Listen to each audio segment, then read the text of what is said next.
question a year on. Am I more optimistic? Am I more buoyed by this country? I am. Actually, I haven't for 1 second lost hope in this country. Having seen everything that I've seen in the last year, all the scandals, all the whatever, there is nothing that gives you more hope than when people on the ground who have got nothing, South Africans who are poor, still hold hope. And they look at you and they say, keep fighting the battle because we've got to see the change. And that's why this change election is a crucial one. And I'm buoyed by that. I must be honest, I'm buoyed by it.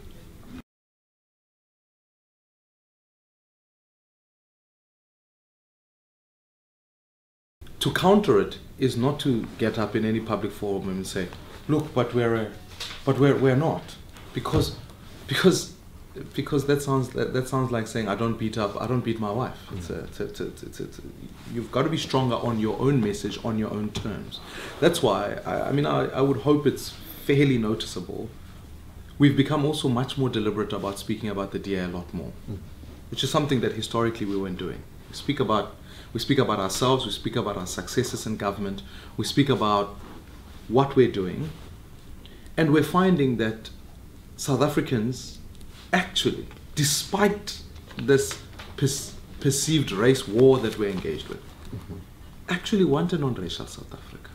And I think it's an ideal we should never lose track of, because if we do that, then we've got a different problem on our hands.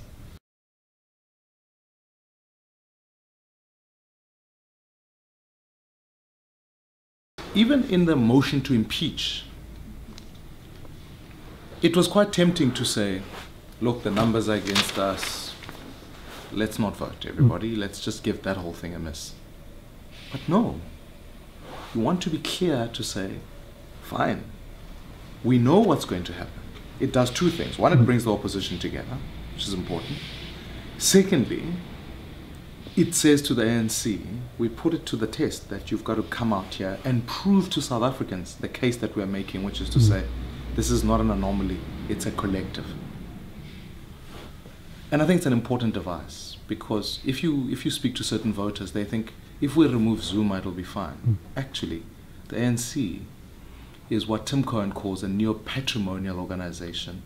It's what Kgalema Motlanthe calls an ignoble parasitic organization. And at the risk of saying I'm going for mentorship lessons with all the other former leaders, the harsh reality of it is that the broad consensus is that the ANC is not redeemable.